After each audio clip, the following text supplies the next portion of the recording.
राधे राधे। आज आप सुनिए कार्तिक मास कथा अध्याय 22वें अध्याय की। जब लिखने लगा हूँ बात, श्री प्रभु प्रेरणा प्राप्त कर कलम आ गई हाथ। राजा पृथु ने नारद जी से पूछा, हे देवर्षि, कृपया आप अब मुझे यह बताइए कि वृंदा को मोहित करके विष्णु जी ने क्या किया और फिर वह कहाँ गए। जब देवता स्तुति कर मौन हो गए, तब शंकर जी ने सब देवताओं से कहा, हे ब्रह्मादि देवताओं, जलंधर तो मेरा ही अंश था, उसे मैंने तुम्हारे लिए नहीं मारा है। यह मेरी सांसारिक लीला थी। फिर भी आप लोग सत्य कहिए कि इससे आप सुखी हुए या नहीं। तब ब्रह्मादि देवताओं के नेत्र हर्ष से खिल गए और उन्होंने शिवजी को प्रणाम कर विष्णु जी का वह सब वृत्तांत कह सुनाया, जो उन्होंने बड़े प्रयत्न से वृंदा को मोहित किया था तथा वह अग्नि में प्रवेश कर परम गति को प्राप्त हुई थी। देवताओं ने यह भी कहा कि तभी से वृंदा की सुंदरता पर मोहित हुए विष्णु उनकी चिता की राख लपेट इधर उधर घूमते हैं। अतएव आप उन्हें समझाइए, क्योंकि यह सारा चराचर आपके अधीन है। देवताओं से यह सारा वृत्तांत सुन शंकर जी ने उन्हें अपनी माया समझाई और कहा कि उसी से मोहित विष्णु की काम के वश में हो गए हैं।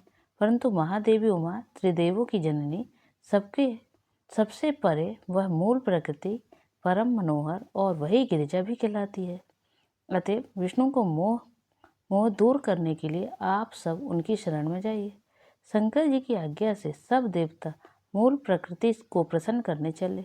उनके स्थान पर पहुंचकर उनकी बड़ी स्तुति की। तब यह आकाशवाणी हुई कि हे देवताओं, मैं ही 3 प्रकार के से तीनों गुणों से पृथक होकर स्थित सत्य गुण से गौरा, रजोगुण से लक्ष्मी और तमोगुण से ज्योति रूप हूँ।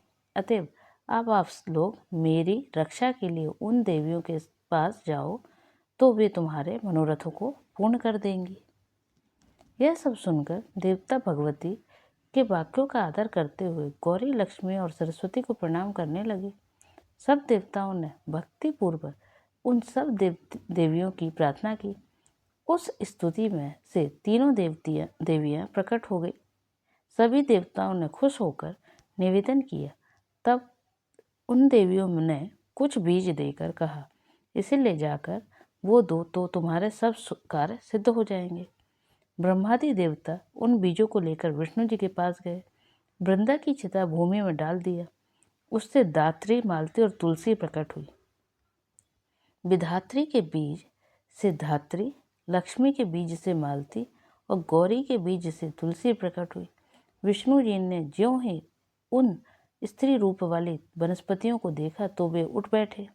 कामासक्त चित्त से मोहित हो उनसे याचना करने लगे। धात्री और तुलसी ने उनसे प्रीति की। विष्णु जी सारा दुख भूल देवताओं से नमस्कृत हो अपने लोक वैकुंठ में चले। वह पहले की तरह सुखी होकर शंकर जी का स्मरण करने लगे। यह आख्यान शिव जी की भक्ति देने वाला है। यहाँ पर 22वां अध्याय पूर्ण होता है। 23वें अध्याय के लिए चैनल से जुड़े रहिए। तब तक के लिए राधे राधे।